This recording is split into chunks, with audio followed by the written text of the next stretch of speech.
जय श्री राम बच्चों, कैसे आप लोग? Hope that you people are fine.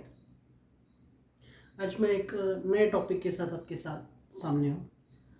Topic is regarding procrastination, मतलब आज के काम को कल पे टालना। हम हमेशा कहते हैं कि मैं कल से करूँगा, कल से पढ़ाई स्टार्ट करूँगा, परसों से करूँगा, कल सुबह, आज मूड नहीं है। ये मूड आपका कभी बनेगा नहीं। ये कल कल कल कल करते करते वो कल आपका कभी आएगा नहीं, है ना। जस्ट डू इट, बिना सोचे समझे कर डालिए, चाहे कुछ भी हो जाए, आपको कितनी भी तकलीफ हो। आपने जिस बात को ठाना है उसको पूरा करना है, चाहे कितनी भी बार आपको उस काम में सफलता ना मिले, तब भी करते रहिए। जब हम कंटिन्यूस किसी काम को करते हैं तो उसके ट्रिमेंडस रिजल्ट मिलते हैं, है ना। Result you will not get in one day, एक दिन में कभी रिजल्ट नहीं मिलेगा, लेकिन एक दिन जरूर मिलेगा, है ना। ऐसे कितने सारे लोग हैं कि जिनको लाइफ में पहली बार सक्सेस नहीं मिली, लेकिन वो करते गए, फिर वो महान बने।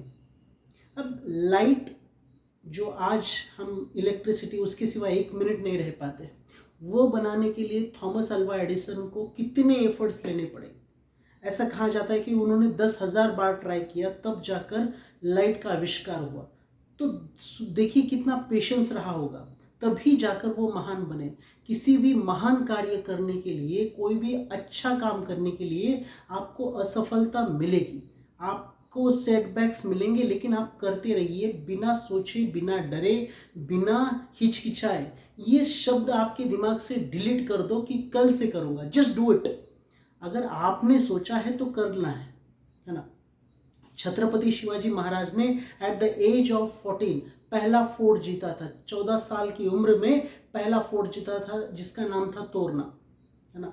तो आप सोच सकते हो कि उनकी क्या मेंटल थिंकिंग रही होगी। उन्होंने कुछ सोचा नहीं। वो अगर बोलते कि कल से करूँगा तो वो कभी पॉसिबल नहीं होता। जस्ट उन्होंने सोचा, प्लान किया और इम्प्लीमेंट किया। तो यही होता है, अगर हमारे अंदर विल पावर है कुछ बड़ा करने की, तो सदियों तक हमारे काम को ध्यान रखेंगे। फल के बारे में चिंता ना करो, वो आप जैसे कर्म करोगे वैसे आपका फल होगा, जैसा आपका वर्क होगा वैसे आपको आउटपुट मिलेगा। उसके बारे में आपको सोचने की ज़रूरत नहीं है कि कम आएगा, ज़्यादा आएगा, अच्छे मार्क्स आएंगे, कम आएंगे। इसके बारे आप जस्ट पढ़ाई करते रहो, आपका काम जारी रखो, आपको ज़रूर बहुत कुछ अच्छा मिलेगा। हाँ, फिर आपका टाइम, आपको लगता है कि अब बहुत टाइम निकल चुका है, अभी तो सही टाइम नहीं है। आप केएफसी के बारे में जानते हो? कौन नहीं जानता है, सब लोग जानते हैं। केएफसी किसने फाउंड किया था? कर्नल सैंडर्स ने। तब उनकी एज थी near about about 65।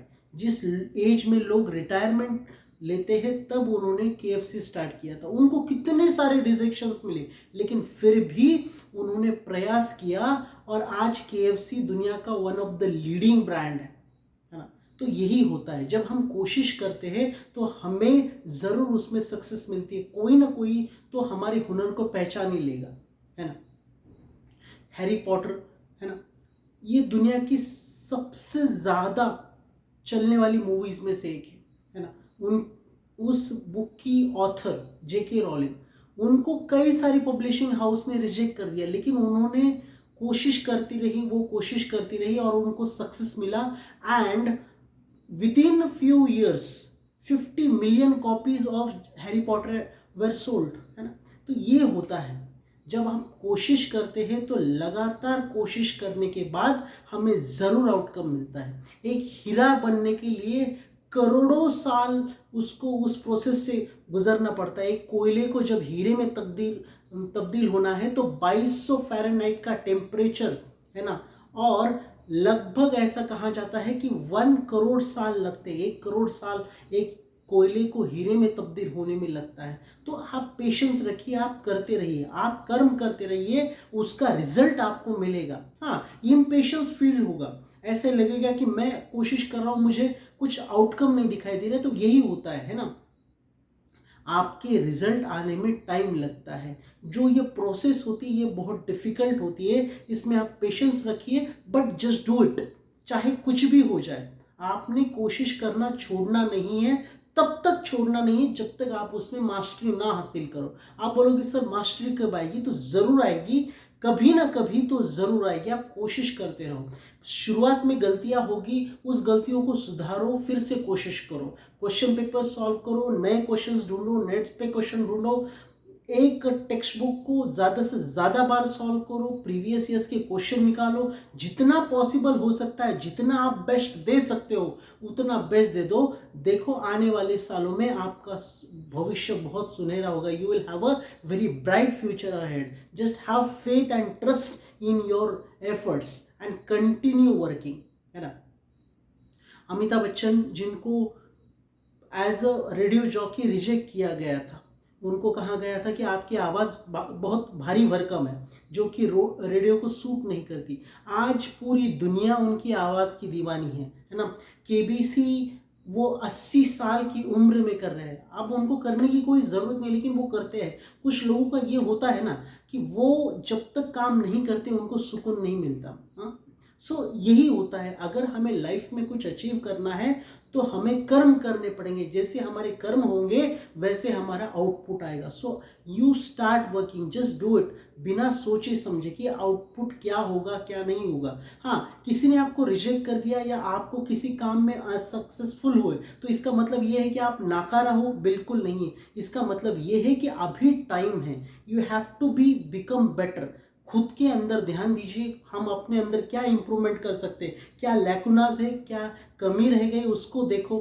First attempt में अगर आपको जेई एग्जाम या नीट एग्जाम या किसी कॉम्पिटिटिव एग्जाम में सक्सेस नहीं मिला है तो देखिए आप कहाँ कम रह गए, कहाँ पर आपको इम्प्रूव करने की ज़रूरत है, टाइम कहाँ मैनेज करना ज़रूरी है, कहाँ पर ज़्यादा फोकस करना ज़रूरी है। कौन क्या कर रहा है इससे कोई फर्क नहीं पड़ता। मैं ये कहूँगा ना कि मुझे किसी से कोई लेना देना नहीं कि कौन क्या कर रहा है, कौन मुझसे बेटर कर रहा है, कौन मेरे पीछे, कौन मेरे आगे, इससे मुझे कोई लेने देना नहीं। मुझे बस अपनी लेन में रहना है। जैसे माइकल फेल्प्स ने कहा था कि मैं बाजू के लेन में ध्यान ही नहीं देता कि कौन क्या कर रहा है, मुझे बस अपने ऊपर फोकस करना है कि मैं अपने आप को बेहतर कैसे कर सकता हूँ। तो हमें इसी बात को ध्यान रखना है कि पिछली जो गलतियां हुई है that is the past lesson, उसको भूल जाओ और आने वाले साल में, आने वाले दिनों में हम अपने आप को कैसे बेहतर कर सकते हैं और एक उज्जवल भविष्य की तरफ कैसे ले जा सकते हैं, इसकी तरफ हमारा ध्यान होना चाहिए। क्या हुआ है ना, that is a past, that is a past. हमें अपने फ्यूचर की तरफ ध्यान देना है। So start working, just do it, you can achieve it. Okay, thank you so much. जय हिंद, वंदे मातरम।